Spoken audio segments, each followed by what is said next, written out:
Students, ये आप देख रहे हैं एक्सरसाइज 3.5 का 10th क्वेश्चन है।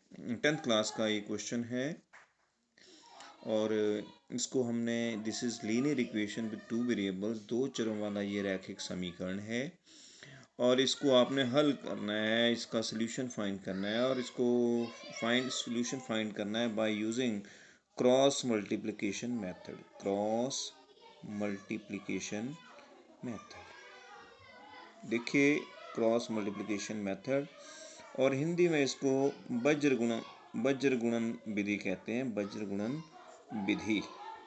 ध्यान से देखिए बेटे स्टूडेंट्स, भी आपके सामने है। इस इक्वेशन, ये जो हमारे पास दो चरों वाले रैखिक समीकरण है, linear equation with two variables हैं, इनको आपने सॉल्व करना है बाय यूजिंग वज्र गुणन विधि या क्रॉस मल्टीप्लिकेशन मेथड इसको हम कहते हैं। तो इसको करना बड़ा आसान है, बड़े आसान तरीके से कर सकते हैं।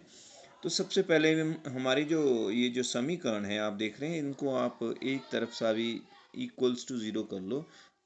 वैसे भी कर सकते हैं, पर हम इसी तरीके से करेंगे। 3x + 2y - 8 is equals to 0। अब आप ध्यान से देखिए, अब इसको करना कैसे है, आप ध्यान दीजिए ज़रा, इसको कैसे किया जाएगा। तो हम ये जो है कॉलम्स बना लेंगे इसके। देखो, ये फर्स्ट कॉलम है, इसमें जो x के कोफिशिएंट्स हैं 2 और 3, और यहाँ पर इस y के कोफिशिएंट यहाँ पर 1 है, यहाँ पर 2 है, और ये कांस्टेंट टर्म्स ही है। तो इसमें आप देखेंगे कॉलम वाइज, जैसे हमारा ये चीज़ आपने याद रखना है, ये एक ऐसा ही ये चीज़ें याद रखना है अपने। 2 3 1 2 2312 हम कहेंगे इसको। अब देखना कि 2 नंबर जो कॉलम है, 2 नंबर कॉलम, ये वाला कॉलम है, राइट। इसमें जो कॉफिशिएंट्स है उनकी वैल्यू लिखनी है। तो यहाँ पर y का कॉफिशिएंट 1 है और यहाँ पर y का कॉफिशिएंट 2 है, राइट। अब ये क्या है 3, इसका मतलब थर्ड कॉलम की बात करेंगे तो थर्ड कॉलम में ये -5 है और ये -8 है, राइट।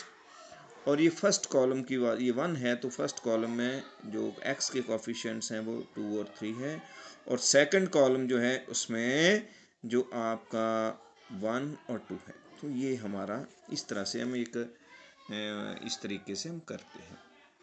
अब देखिए, अब हम यहाँ पर लिखेंगे x = y = 1, ऐसे लिखेंगे, राइट। अब देखो हम कैसे करेंगे, इसको इससे मल्टीप्लाई करें, इसको इसके साथ 1 × -8, तो ये -8 आता है। -5 × 2, ये क्या आता है -10, राइट।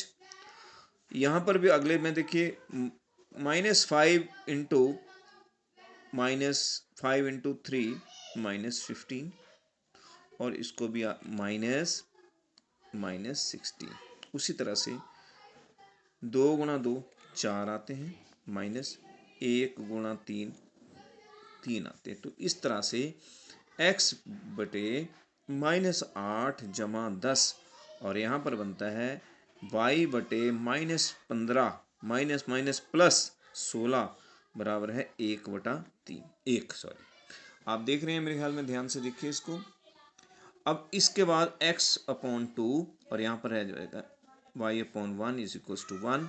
तो इस तरह से आप इनको कंपेयर करेंगे आपस में, इनको कंपेयर किया हमने। देखो x/2, इसको हम 1/1 लिखेंगे तो क्या बन जाएगा, ये x = 2/1 मीन्स 2। उसी तरह से y/1 को भी हम इसके साथ कंपेयर करेंगे, तो 1/1 = इसको हम लिख सकते हैं y = आप देखें 1।